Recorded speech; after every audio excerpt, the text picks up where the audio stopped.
નરેન્દ્ર મોદીના નેતૃત્વમાં 11મું બજેટ રજૂ થયું છે। ગરીબ મધ્યમ વર્ગ અને તમામ લોકોને મદદરૂપ થનારું બજેટ છે। ટુરિઝમ, સ્ટાર્ટઅપ, એમએસએમઈ સહિતના સેક્ટરને વેગ મળશે।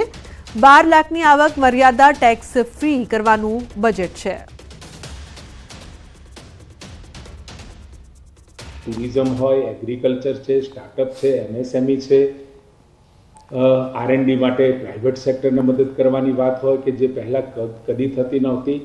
75,000 જેટલી મેડિકલ નવી સીટ અને આ વખતે સૌથી જો કોઈ મહત્વની બાબત છે, મધ્યમ વર્ગની જે વર્ષોથી માંગ હતી 12 લાખ સુધીમાં ઝીરો ઇન્કમ ટેક્સ ભરવો પડે, એટલે કે ઇન્કમ ટેક્સ ન ભરવો પડે એવું બજેટ અને મધ્યમ વર્ગીય પરિવારો માટે અને નોકરી પેશા પરિવારો માટે ખાસ કરી ખૂબ મહત્વનું અને એમના માટે રાહત આપનારું આ બજેટ છે।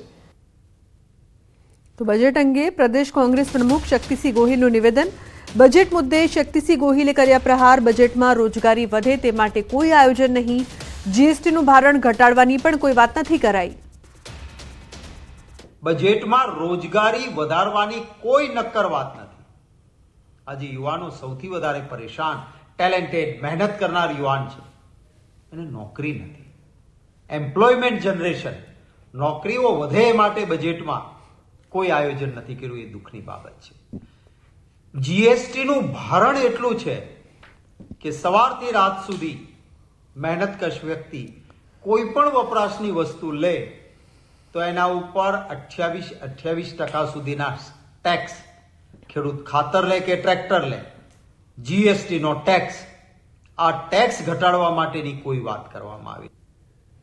નિર્મલા સીતારમણના બજેટમાં આવકવેરા ભરનારાઓને મોટી રાહત મળી છે। હવે નોકરી કરતા લોકો જો નવી કર વ્યવસ્થા પસંદ કરશે તો તેમણે ₹12.75 લાખ સુધીની વાર્ષિક આવક પર કોઈ ટેક્સ ચૂકવવો પડશે નહીં। આ સાથે બજેટમાં ખેડૂતો, મહિલાઓ, વૃદ્ધો માટે પણ મહત્વની જાહેરાત થઈ છે। તે અનુસંધાને યુનિવર્સિટીમાં ફાઇનાન્સમાં અભ્યાસ કરતા વિદ્યાર્થીઓનું શું કહેવું છે તે સાંભળીએ।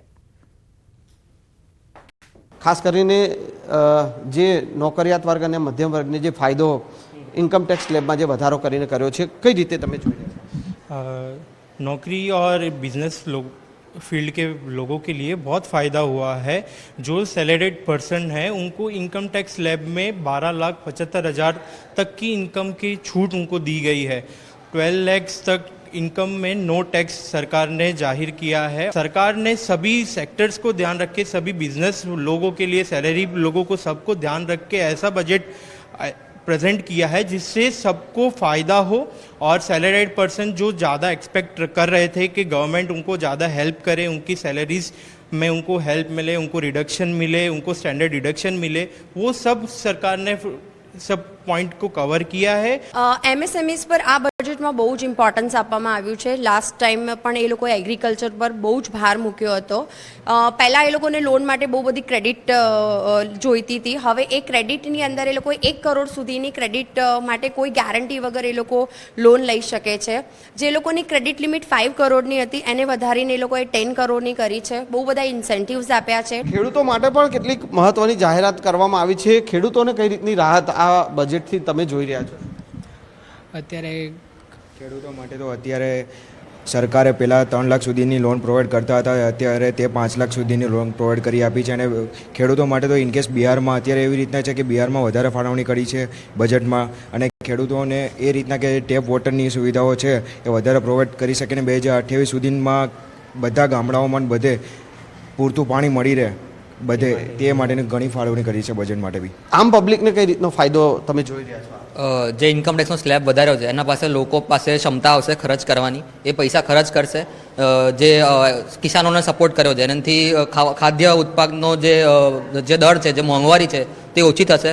જે આમ માણસ છે, જે આજકાલ શાકભાજીના ભાવ જેને પોસાતા નથી, ખાવાના ભાવ એને પોસાતા નથી, એમાં રાહત મળશે। જે મધ્યમ વર્ગ અને નોકરિયાત વર્ગમાં જે ટેક્સ સ્લેબમાં જે ખાસા સમયથી જે નોકરિયાત વર્ગ અને મધ્યમ વર્ગ જે રાહ જોઈ રહ્યા હતો કે તે જે ટેક્સ સ્લેબમાં જે વધારો કરવામાં આવ્યો છે અને તે ક્યાંક ને ક્યાંક ખુશીનો માહોલ જે છે તે મધ્યમ વર્ગમાં, નોકરિયાત વર્ગમાં અને તમામ વર્ગોમાં જે છે તે જોવા મળી રહ્યો છે।